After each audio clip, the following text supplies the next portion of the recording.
Hey guys, welcome back. So obviously, let's address the elephant in the room. I am filming from a new location.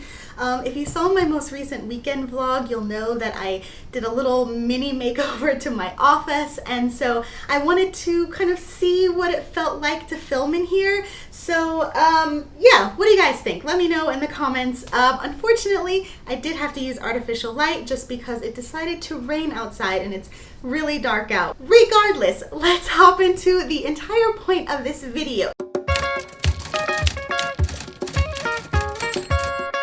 So this is another installment of my Cozy Up To series. If you're unfamiliar with it, it is a series that I do spotlighting cozy mysteries based on different themes, and it's kind of like a roundup. And so for today's video, for this edition, I wanted to spotlight cozy mysteries by Black authors. Now, it's no surprise what has been going on lately. As a Black woman, I will say that this has been going on beyond just the last couple of weeks. However, it has been amplified because of the recent deaths that have been just absolutely tragic. So I'll be honest with you guys, I have read and seen a lot of excellent material lately with people giving their thoughts about everything that has been going on, and there have been so many people that I have seen their thoughts from that I think best articulates how I feel about the situation. And so instead of me kind of rehashing what they say but in a less articulate way, I instead wanted to give you guys some suggestions for books to read by Black authors, because ultimately that is the goal, to read more diversely. And sadly, it's really hard to do that if you're not being told about those books, because they end up kind of being swept under the rug or just falling way below on the list just out of sheer lack of exposure. So we're gonna solve that today, and I wanted to use this cozy mystery series as the perfect opportunity to do that, because I have seen all around Booktube and all around Bookstagram, friends of mine have given excellent suggestions for like romances by Black authors, mysteries by Black authors, thrillers, poetry, everything under the sun except for cozy mystery. Now, obviously, if you have seen some, please send me the list, but because I haven't seen any, I wanted to take the opportunity to be that person or be that resource to give you guys some suggestions. So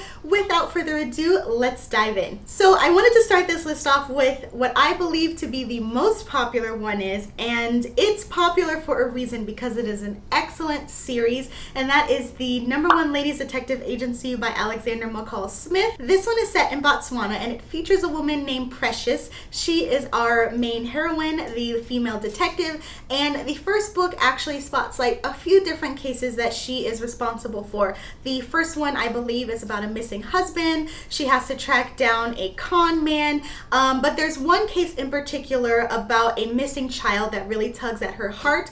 I really enjoy this series because you're getting a lot of different mysteries in one. So while there may be kind of like your main one, in this case, I think it's the missing child. That's the one that kind of is supposed to pull on your heartstrings. You're also getting like the con man and the missing husband.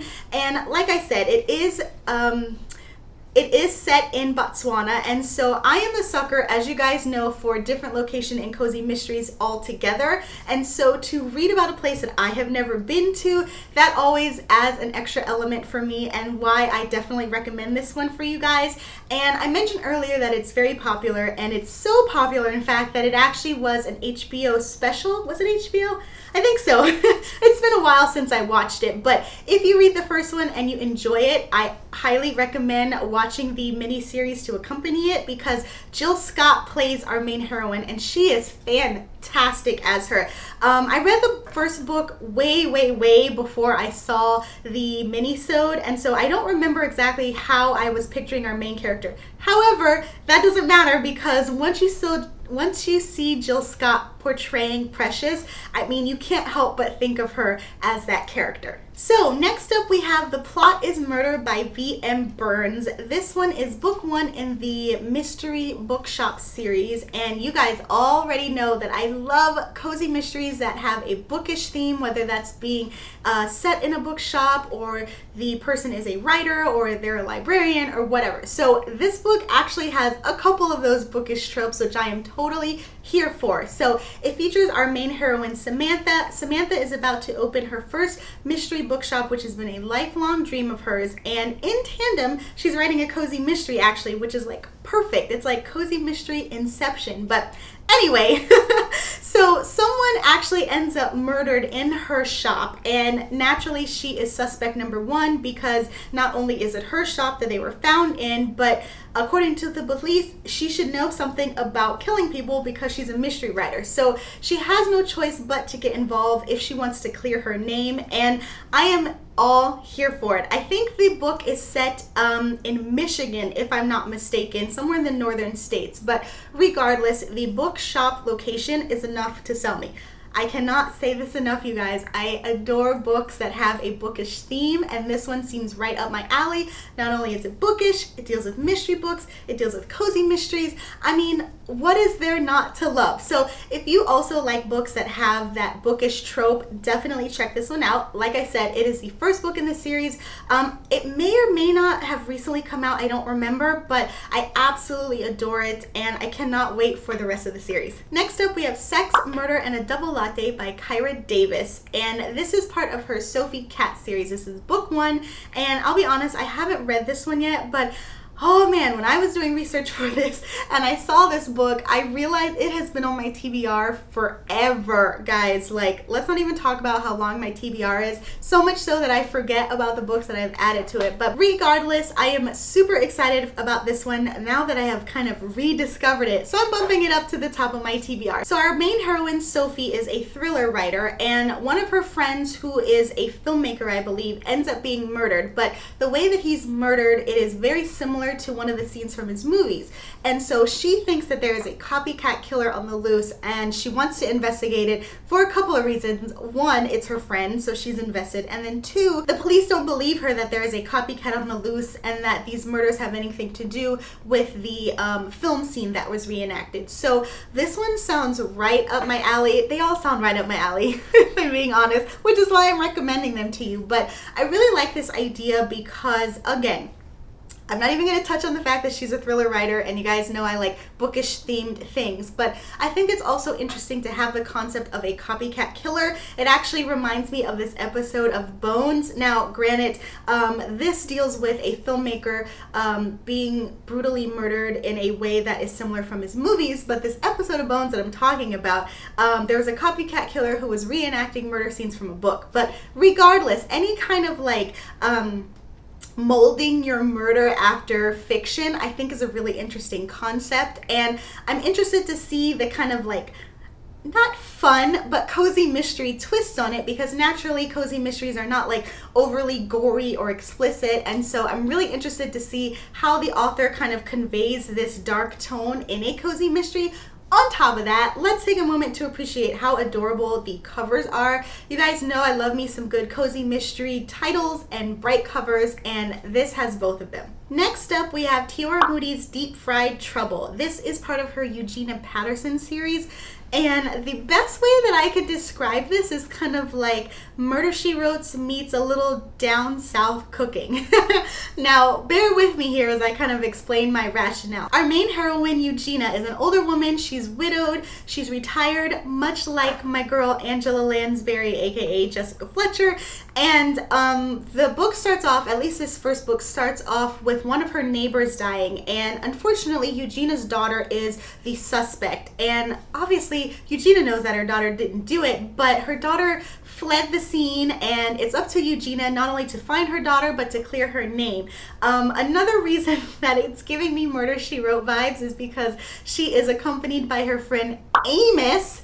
If you guys know Murder, She Wrote, you know that Amos Tupper was the sheriff in the beginning. So that already, I'm like, okay, my two worlds are colliding here, and that alone makes me want to check it out. But if you like Murder, She Wrote, or if you like your heroines kind of older and more mature in season, definitely check this one out. I know I will be. Again, Murder, She Wrote with Jessica Fletcher, Agatha Christie's Miss Marple, these kind of septuagenarian, octogenarian characters can sometimes be the sassiest, and so I am here for it. So this next one is probably going to sound familiar because I've actually mentioned it on the channel before, and that is A Spell for Trouble by Esme Addison. It is the first book in her Enchanted Bay series, and I'm going to go ahead and link, never know where to point, I'm going to go ahead and link to the video that I did. I did a live show with Esme actually a few weeks ago where we kind of just chatted about her book as well as just books as a whole with a couple of other cozy mystery writers, and I wanted to bring it back around and mention it because I think this is a perfect addition to this roundup. So we've got our main character Alexandra, who returns back to her home in Bellamy Bay,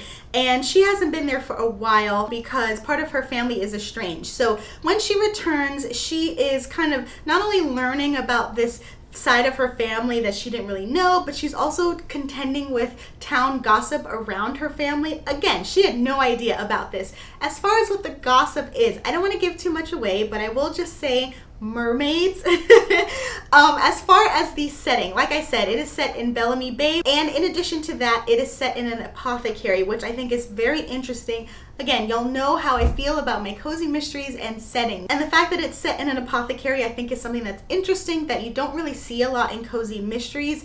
And I know for a fact just by talking with Esme that she has a personal knowledge about herbs and medicinal recipes, and so she has weaved that seamlessly into her books. I like to be entertained, and I also like to maybe learn something that I didn't know before, and I find that cozy mysteries do a really good job with that since they are so vastly themed. You're typically going to get both the mystery and a little bit of knowledge dropped on you at the same time. This next one I am super excited about because it is the first kind of musical cozy mystery that I've ever come across, and that is Murder in G Major by Alexia Gordon. This one features our main heroine, who is a musician who travels to Ireland to kind of whip into shape some of the, I guess, rowdier children who are in the orchestra. And while she's there, she ends up staying in this cottage that is, for all intents and purposes, haunted. However, the ghost that haunts it is a man who was falsely accused of killing his wife. So we've already got some kind of supernatural vibe going on with this one, and so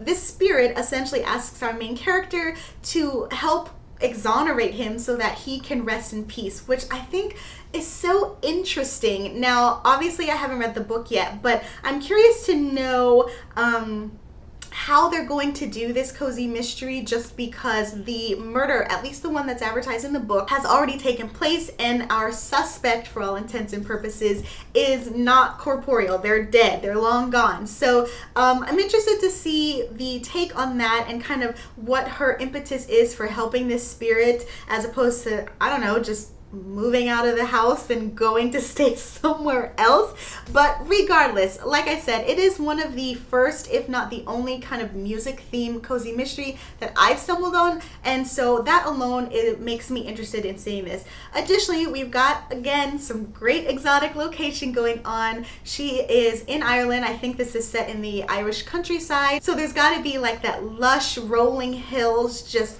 European vibe, and I just can't wait to check this one out, and hopefully you guys add it to your list as well. Last up, we have A Dudley Inside Scoop by Abby Collette, and I'll be honest, this one recently came out, and when I read the blurb for it, I thought it was really funny because this one is about a woman named Bronwyn who finally opens up her ice cream shop, but get this, because of construction delays, she doesn't open it in the summertime, which that would make sense. She has to wait until it's winter time to open up, and yet she goes through with it. Now, side note, ice cream in the winter is probably the best time to eat it in my opinion, because when it's 90 degrees and humid outside, the last thing I want to do is consume anything lactose or milk based. But I digress. I still think it's comical to be opening up your ice cream shop in the winter. And so one day Bronwyn is walking home or walking along the streets, and she finds a man dead in the snow. Needless to say, she recognizes him. They always do. And so she has to figure out how he was murdered because her father is the one implicated for the murder. And as cozy mystery goes, she wants to exonerate her family member. like I said, I am interested in this one. I think it's going to have some humor weaved into it, at least I hope so. The cover I am in love with, and I know there's already a book 2 lined up, and so I'm the kind of person where even though you don't typically have to, I like to read my cozy mysteries in order. Now, the only thing that I'm struggling with is, do I read it now in the summertime because it has to do with ice cream, or do I wait until winter because I like to theme my cozy mysteries? But anyway, that's my problem, not your problem. I hope you guys enjoyed these recommendations. Like I said, I wanted to put this video out more now than ever because I wanted to give you guys a list of Black authors who write cozy mysteries so that you can add their books to your TBR. All of these books sound fantastic. I'll be real with you guys. I don't think we should have to force ourselves to read diversely. However, that is the state that we are living in right now, and until we are all seen equally and everybody's books and everybody's platform is on the same level, we have to do our part to make more Black authors known. And so I'm hoping that this is kind of my small contribution to a much larger effort, a much larger and more important conversation. As usual, please let me know in the comments if you have read any of these, and if so, which one is your favorite. My TBR lately has been crazy, you guys. I have mentioned how I have been in this really bad reading slump, and I'm finally out of it. And so my biggest problem lately is trying to decide what book to read first, because I have been like doing try chapters for so many books, and I'm just so excited to read everything. So needless to say, some of these have made it onto the list. Some other books have made it onto the list in a different genre. I'm all over the place, but it's a good thing, right? All right, so happy reading. I hope you guys are well, and I will talk to you guys next time. Bye!